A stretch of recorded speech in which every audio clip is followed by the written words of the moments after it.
Video अच्छा लगा तो एक लाइक करें और चैनल को सब्सक्राइब करें और कमेंट करें। चलिए चलते हैं वीडियो की तरफ। कहानी का नाम भूतिया हवेली का रहस्य। गांव से दूर एक पुरानी टूटी फूटी हवेली थी जिसे लोग भूतिया हवेली कहते थे। हवेली के बारे में गांव में कई भयानक कहानियां मशहूर थीं। कहते थे कि वहां रात में अजीबोगरीब आवाजें आती थीं और जो भी अंदर गया कभी लौटकर नहीं आया। कोई भी उस हवेली के पास जाने की हिम्मत नहीं करता था।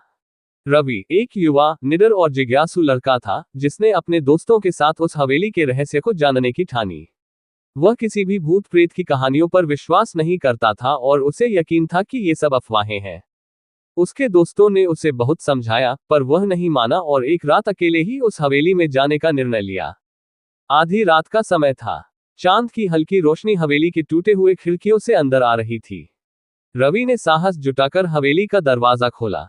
दरवाजे के खुलते ही एक सर्द हवा का झोंका आया जिसने रवि के पूरे शरीर को कंपा दिया। उसने अपने दिल की धड़कन को काबू में रखा और अंदर कदम रखा। हवेली के अंदर हर जगह धूल और जाले थे। फर्श पर टूटे हुए फर्नीचर और बिखरे हुए पुराने सामान पड़े थे। हवेली का हर कोना अजीब तरीके से खामोश था। रवि ने अपनी टॉर्च जलाकर चारों तरफ देखा। तभी उसकी नजर एक पुराने, जंग लगे लोहे के दरवाजे पर पड़ी जो हवेली के तहखाने की ओर जाता था। रवि ने दरवाजा खोला और सीढ़ियों से नीचे उतरने लगा। सीढ़ियां घुमावदार और बेहद सनकरी थीं। हर कदम पर उसके पैरों के नीचे की सीढ़ियां चरमराने लगती, मानो किसी भी समय टूटने वाली हो। जैसे ही वह नीचे पहुंचा, उसने देखा कि तहखाने में एक छोटी सी खिड़की से हल्की रोशनी आ रही थी। तहखाने में घुसते ही उसकी टॉर्च की रोशनी कमजोर हो गई और तभी उसे किसी के सिसकने की आवाज सुनाई दी। उसका दिल तेजी से धड़कने लगा। उसने सोचा कि ये उसका भ्रम हो सकता है, लेकिन आवाज साफ सुनाई दे रही थी। सिसकने की आवाज उसके नजदीक आती जा रही थी। रवि ने देखा कि सामने एक कोने में कोई बैठा था। उसकी पीठ रवि की ओर थी। उसकी सिसकियां और तेज हो गईं। रवि ने हिम्मत जुटाई और धीमे से पूछा, कौन हो तुम? कोई जवाब नहीं आया। रवि का दिल जोरों से धड़कने लगा। उसने दोबारा पूछा, तुम कौन हो? इस बार भी कोई जवाब नहीं आया।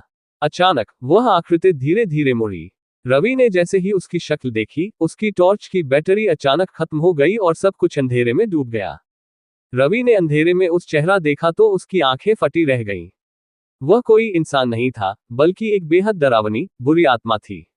उसके चेहरे पर गहरे घाव थे, आंखें लाल और उभरते हुए बालों से ढकी थीं। उसकी सिसकियां अब एक भयानक चीख में बदल गईं। रवि अपनी जगह से हिल भी नहीं पाया। उसकी चीख उसके गले में ही दब गई। वह आत्मा रवि के पास आकर खड़ी हो गई और उसने अपने ठंडे हाथ रवि के चेहरे पर रख दिए। रवि को ऐसा लगा मानो उसका शरीर जम गया हो, उसकी सांसें थम गईं। आत्मा ने उसके कान में फुसफुसाया, तुम भी उन्हीं में से एक हो जो मेरी इस कैद में फंसे रहोगे। रवि की आंखों के सामने अंधेरा छा गया। अचानक हवेली की खिड़कियां और दरवाजे जोर जोर से हिलने लगे। हवेली में रखे सभी सामान एक अजीब ध्वनि के साथ हिलने लगे। हवेली के अंदर एक भयानक अंधकार छा गया। अगली सुबह रवि की मां ने देखा कि रवि घर में नहीं था। गांव के लोग उसे हर जगह खोजने लगे पर वह कहीं नहीं मिला।